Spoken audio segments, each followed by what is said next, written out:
আমাদের বাঁকুড়া ঝাড়গ্রাম সিরিজের আগের ভিডিওটা যেখানে শেষ করেছিলাম মুকুটমণিপুর ড্যাম, তো সেখান থেকেই আমাদের পরের ভিডিও যাত্রাপথ শুরু হলো। তো আমরা এখন চলেছি আখুটা মোড় থেকে সোজা রানীবাঁধ হয়ে ঝিলিমিলি হয়ে বেলপাহাড়ির দিকে। তো এই বেলপাহাড়ি যেতে যেতে গুগল অনুযায়ী এখনো 37 কিলোমিটার বাকি। তো এই 37 কিলোমিটার যাত্রাপথে তোমাদের সাথে শেয়ার করব কিছু অজানা আশ্চর্য কাহিনী, যেটা তোমরা দেখতে পাবে ভিডিওতে। সো এই পুরো ভিডিওটা দেখতে থাকো, বেশ মজাদার এক ইন্টারেস্টিং ভিডিও হতে চলেছে।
সো এই সবুজের সমারোহের মধ্যে হারিয়ে যেতে আমার তো বেশ ভালোই লাগছে। তো আমি তোমাদেরকেও এই ভিডিওর মাধ্যমে এই সবুজের সমারোহে হারিয়ে দিতে চাই। আর আমরা যখন কংক্রিটের মধ্যে নিজেদেরকে আবদ্ধ করে ফেলি, ঠিক তখনই আমাদের প্রয়োজন হয় এরকম প্রাকৃতিক অক্সিজেনের। সো সেই প্রাকৃতিক অক্সিজেন নিতেই আমার এই ঝাড়গ্রাম বাঁকুড়া সফর এবারে, যেটা তোমাদের সাথে আমি শেয়ার করছি। জাস্ট দুপাশের যে সৌন্দর্য সেটা তোমরা উপভোগ করো।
সোজা চলে গেলে ঝিলিমিলি, যেদিকে আমরা যাবো তার আগে আমরা এখন তালবেরিয়া ড্যামে প্রবেশ করছি।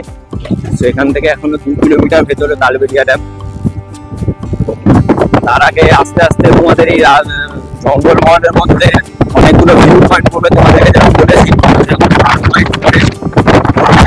এছাড়াও তালবেরিয়া ড্যাম রয়েছে যেখানে আমরা যাচ্ছি, সেটাই যেরকম বললাম যে আমরা তালবেরিয়া ড্যামের দিকে যাচ্ছি। তো দুর্গম পথ, এর মধ্যেখান দিয়ে বাইক চালিয়ে যাওয়া খুবই ডিফিকাল্ট।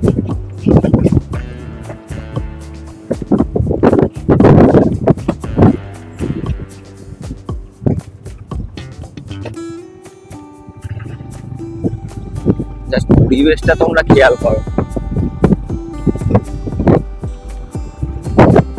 আমাদের মতন আলিপুরটাও হুগলি থেকে এসেছে, সামনে যাচ্ছে,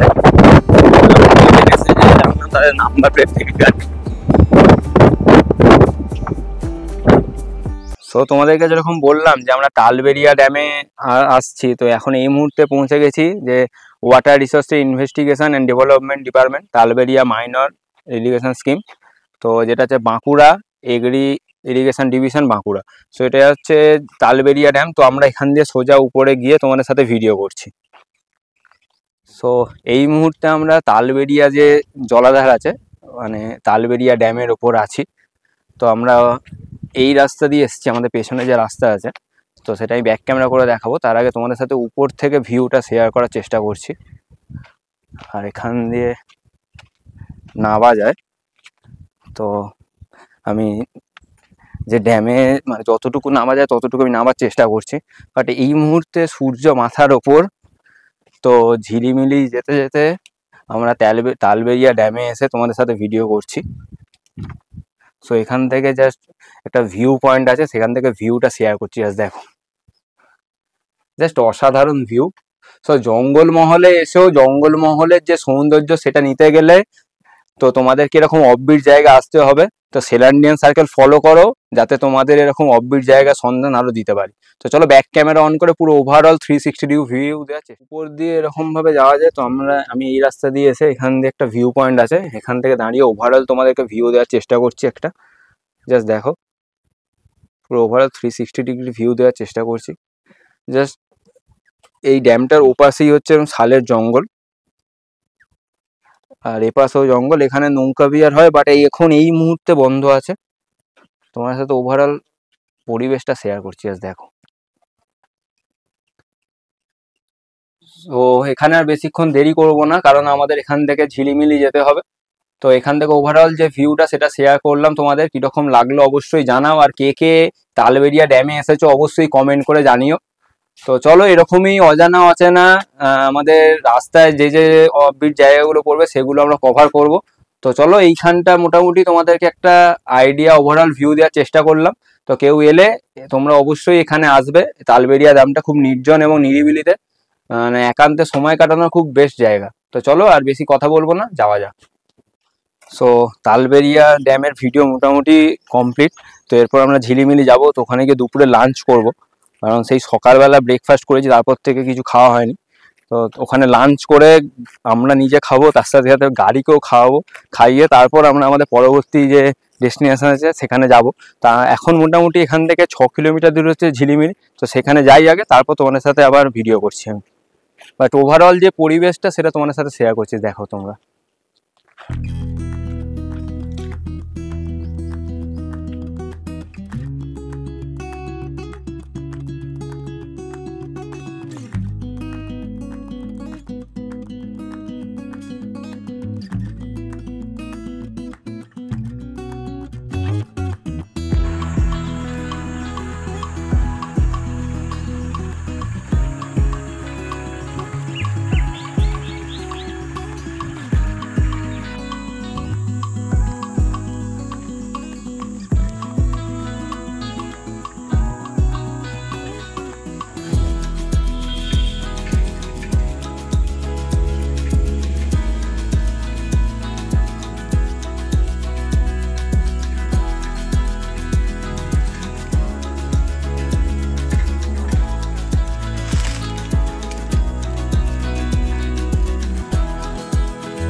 তো ঝিলিমিলিতে আমরা আমাদের দুপুরের লাঞ্চটা করব ঠিক করেছি। তো সেই ঝিলিমিলিতে রিমিল যে রিসর্ট আছে সেই রিসর্টে লাঞ্চ করব। ঠিক রিমিল রিসর্টে ঢোকার আগেই আমরা একটা অদ্ভুত ডাক শুনে কিছুটা থমকে গেলাম। তারপর হঠাৎ করে দেখলাম যে আমাদের জাতীয় পাখি ময়ূর সেটা আমাদের জাস্ট কয়েক ফুট দূরেই। তো আমরা গাড়ি থামিয়ে সেটার সাথে কিছুক্ষণ সেই মুহূর্ত কাটিয়ে নিলাম। তো সেটাই তোমাদের সাথে জাস্ট দেখাচ্ছি, তোমরা জাস্ট উপভোগ করো। তো আমরা এই মুহূর্তে যে রিমিল ইকো ট্যুরিজম রিসর্ট আছে সেখানে ঢুকেছি, কারণ ঢুকে হচ্ছে দুপুরে লাঞ্চটা করবো, কারণ এখানে বাইরে সেরকম ঝিলিমিলিতে খাবারের দোকান খুব একটা নেই। তো আমরা ভাবলাম যে একটু এখানেই একটু খাই, কারণ বাইরে প্রচন্ড গরম। তো এখানে একটু এসির মধ্যে একটু রেস্টও নেওয়া হয়ে যাবে। তো আমাদের প্রথম দিনের যা প্ল্যান ছিল সেই অনুযায়ী আমরা মোটামুটি সাকসেসফুল। তো এরপর আমরা এখান থেকে বেরিয়ে আমরা বেলপাহাড়ি হয়ে ঝাড়গ্রামের দিকে যাওয়ার প্ল্যান আছে আপাতত। তো এখন আমরা এখানে দুপুরে এখন 2:30 বাজে, আমরা একটু লাঞ্চ করি, তারপর বেরিয়ে তোমাদের সাথে আবার কথা বলছি। বাট রিমিল ইকো ট্যুরিজম রিসর্টের পরিবেশটা খুবই সুন্দর। তো আমি বাইরের এখন রিসর্টের মানে রেস্টুরেন্টের মধ্যে আছি, তো বাইরে গিয়ে আমি তোমাদের সাথে ভিডিও করবো। এখন ওভারঅল যে রেস্টুরেন্টের মধ্যে বসে আছি তার যে পেছনের গেট আপটাও খুব সুন্দর, যে উপরে যে ডিজাইনগুলো করা আছে, তো সেটা তোমাদেরকে একটু ব্যাক ক্যামেরা অন করে দেখাচ্ছি। সো এটা হচ্ছে ওনাদের রিসেপশন এরিয়া যে রেস্টুরেন্টে, আর এর পেছনে হচ্ছে হ্যান্ড ওয়াশিং এবং ফ্রি ওয়াইফাইও আছে। আর ওভারঅল এখানে যে ইন্টেরিয়র ডিজাইনগুলো করেছে সেটা খুবই সুন্দর এবং ইউনিক বেশ। জাস্ট ওভারঅল ভিউটা দেওয়ার চেষ্টা করছি তোমাদের। আর এখান থেকে যে জাস্ট জানলা দিয়ে ভিউটা, একটা চিলড্রেন পার্ক হচ্ছে চিলড্রেন পার্ক। তো যেখানে মানে রিসর্টটা এক কথায় 5 স্টার না হলেও 4 স্টার তো হবেই মিনিমাম। সো এখানে যে রিমিল রেস্টুরেন্ট আছে ওখান থেকে আমরা দুপুরে লাঞ্চ করলাম, করে বেরোচ্ছি। তো এরপর আমরা যাবো টুয়ার্ডস ঝাড়গ্রামের দিকে। এখান থেকে ঝাড়গ্রাম ডিস্টেন্স আছে 67 কিলোমিটার। তো ঝাড়গ্রাম যেতে যেতে আরও যে সাইট সিইংগুলো আছে সেগুলো তোমাদের সাথে আমি দেখাবো। তার আগে এই ভিডিওটা আর বেশি লেন্দি করবো না, তো এই ভিডিওটা এই পর্যন্তই থাক। তোমাদের সাথে রিমিল যে ইকো রিসর্টটা আছে সেটা একটু ঘুরে দেখাই। তো ঘুরে দেখি এই ভিডিওটা এই পর্যন্ত থাকবে। আবার পরের ভিডিওতে তোমাদের সাথে দেখা হচ্ছে ঝাড়গ্রাম, মানে এখান থেকে বেরিয়ে ঝাড়গ্রাম যেতে যেতে যে সমস্ত সাইট সিইংগুলো আমরা কভার করবো সেগুলো। তো তোমাদের সাথে ব্যাক ক্যামেরা করে রিসর্টটা একটু ঘুরিয়ে দেখাচ্ছি। সো এই দিকে বিভিন্ন কটেজগুলো রয়েছে, তো এখানে চাইলেই তোমরা এসে এমনি স্টে করতে পারো। ওভারঅল রেস্টুরেন্টে খাবার খেলাম, খাবার কোয়ালিটি মোরাললেস ভালো, খুব একটা মানে স্পাইসি না, বাট ওভারঅল ভালো। আর তোমাদের সাথে এখানে একটা প্লেয়িং গ্রাউন্ড আছে আমি বাচ্চাদের জন্য, আর এখানে কটেজগুলো দেখো।